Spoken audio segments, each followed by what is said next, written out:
Three weapons, zero warning, and a military that spent billions preparing for a war it never actually fought. What Iran experienced in the opening hours of this conflict was not a battle it lost. It was a preview of warfare it had never imagined, and every government on earth just watched it happen in real time. Stay with me because what I am about to show you will permanently change how you understand modern military power. Something happened to the Iranian military last week that its commanders are deliberately not discussing, something that dismantled years of preparation, erased billions of dollars in defense infrastructure, and eliminated what Tehran believed was its most dependable battlefield advantage, all within a matter of hours. The most unsettling part is that Iran never saw it coming. Because the United States did not arrive at this confrontation carrying weapons Iran had studied and prepared countermeasures against. America arrived carrying weapons Iran had never encountered before. Brand new systems, never deployed in actual combat, never tested against a real adversary until this moment.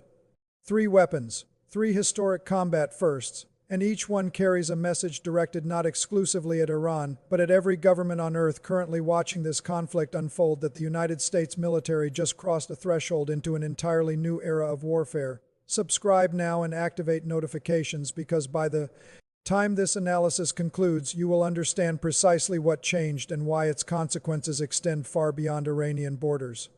The first weapon is what military analysts are already calling the most consequential advancement in American ground-based strike capability in an entire generation. Its designation is the Precision Strike Missile, the PrSM. If that name is unfamiliar to you today, it will not remain unfamiliar for long. To grasp why the PrSM represents such a fundamental departure, you need to understand what it replaced and why replacement became strategically urgent. For over 30 years, the foundation of American ground-launched precision strike operations was the Army Tactical Missile System, ATACMS. Anyone who followed the Russia-Ukraine conflict heard that designation repeatedly. Ukraine deployed ATACMS against Russian air defense installations, ammunition storage facilities, and high-value command infrastructure with documented effectiveness. ATACMS proved its operational value during Desert Storm in 1991 and again during Iraqi freedom. For 3 decades it served as America's definitive ground-launched precision strike instrument. But military technology operates under an unavoidable dynamic. The moment an adversary begins systematically studying a weapon, learning its operational range, its flight characteristics, its exploitable limitations, that weapon's effectiveness begins a gradual but inevitable decline. The U.S. Army recognized this reality and in 2016 issued a formal development challenge to America's premier defense contractors. The directive was straightforward: build something superior, something capable of striking harder, reaching farther, and arriving faster than anything currently fielded. Lockheed Martin won that competition, and what they built changed everything. When Lockheed's engineers initially began designing the PrSM, a hard operational ceiling existed on achievable range. A Cold War-era arms control framework signed between Washington and Moscow in 1987 legally prohibited America from fielding ground-launched missiles beyond a specified distance threshold, the original PrSM. Design was therefore constrained to approximately 310 miles, still a meaningful improvement over ATACMS, which peaked at roughly 190 miles, but 310 miles represented the absolute ceiling under existing treaty obligations. Then in 2019, Washington formally withdrew from that agreement. Overnight, the ceiling dissolved. 310 miles was no longer the destination. It became the starting point. Lockheed's engineering teams immediately expanded their development parameters into previously prohibited territory. Range targets climbed past 400 miles, then past 600. The development roadmap that followed is genuinely remarkable. But before examining future capability increments, the current operational reality already demands attention. The PrSM requires no new launch infrastructure whatsoever. It fires from the identical platform already distributed across US Army units and numerous allied militaries worldwide, the M142 high-mobility artillery rocket system. American forces already have these units positioned globally. The PrSM simply loads into existing launchers. No new vehicles, no extended procurement cycles, no years of infrastructure development. Existing HIMARS launchers suddenly reach nearly twice their previous strike distance. Additionally, the PrSM is physically more compact than ATACMS, slim enough that 2 PrSM missiles occupy the same pod space that previously accommodated 1 ATACMS round. Every existing launcher in the fleet effectively doubled its firepower density without adding a single additional vehicle to any battlefield, twice the range, twice the density, same launcher. That combination is not an incremental upgrade. It is a multiplication of American ground strike capacity. U.S. Central Command officially confirmed the PrSM's combat deployment, stating that in a historic first, long-range precision strike missiles were employed during Operation Epic Fury, delivering unprecedented deep strike capability. The strategic implications extend well beyond Iranian territory, because the PrSM was specifically architected with potential Indo-Pacific contingencies in mind. In that operational theater, legacy systems like a TACMS simply lack sufficient range to engage critical targets from the limited land-based launch positions available to American forces. The PrSM fundamentally restructures that calculation, and the military planning establishments in Beijing and Moscow understand precisely what that restructuring means for their own defensive assumptions. The PrSM's combat debut in Iran delivered a message to every potential adversary simultaneously. The second weapon carries perhaps the most remarkable backstory of any system deployed during this operation, because it is not something America designed independently from foundational principles.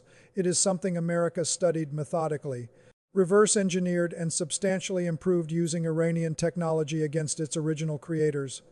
To understand the significance, you need to appreciate the one domain where analysts genuinely believed Iran possessed a meaningful asymmetric advantage entering this conflict: drones. Iran invested decades developing unmanned strike capability. Their most consequential achievement was the Shahda one-way attack drone designed to travel extended distances and destroy itself upon target impact. Russia purchased these systems and deployed them extensively against Ukrainian infrastructure, power generation facilities, and military positions. The Shahd became internationally recognized as cheap, producible in enormous quantities, and genuinely difficult to intercept at scale. America's answer carries the designation LOCUS, the Low-Cost Uncrewed Combat Attack System, developed by defense contractor Spectre Works. At some point during the early 2020s, American forces obtained an intact Shahd drone. Engineers disassembled it completely, analyzed every component, understood its operational principles, and then constructed something superior incorporating what they learned. Iran's most powerful asymmetric innovation was studied, improved, and prepared for redeployment against its originators. The LOCUS program was publicly unveiled in mid-2025. Within months, it was already positioned with American forces across the Middle East. By late 2025, the first operational launch occurred in the Persian Gulf, and on the opening day of Operation Epic Fury, LOCUS entered combat for the first time in history. Each unit costs approximately $35,000, a fraction of conventional missile costs, with effectively no meaningful production ceiling given American manufacturing capacity. The third weapon is the one that generated the most visible surprise among experienced defense analysts when initial imagery emerged from the operation. On the surface, it appeared familiar. The Tomahawk cruise missile has been operational since 1983, deployed across more conflicts than almost any other American precision munition. Analysts believed they understood everything about it. They were mistaken. When U.S. Central Command released operational imagery, something immediately registered as fundamentally different. The Tomahawk missiles photographed were finished in glossy black coating, an unmistakable departure from the standard gray finish maintained across for decades of continuous deployment. Defense analysts recognized that coating immediately. It matched the radar-absorbent, infrared suppressive surface treatment applied to the long-range anti-ship missile, a low observable coating that meaningfully degrades enemy radar detection capability against already difficult-to-track sea-skimming cruise missiles. Iranian air defense networks calibrated across decades of observing standard Tomahawk radar signatures encountered a variant their systems were never configured to detect effectively. Detection windows narrowed, intercept opportunities compressed, and the message transmitted to every adversary operating integrated air defense architecture was immediate and unmistakable. American cruise missile doctrine now incorporates stealth at the munition level itself, not exclusively at the platform level. Iran never saw any of it coming, and right now every potential adversary on Earth is urgently attempting to determine what else they do not yet know. Subscribe now and activate notifications for complete continuing coverage of every development as this operation unfolds.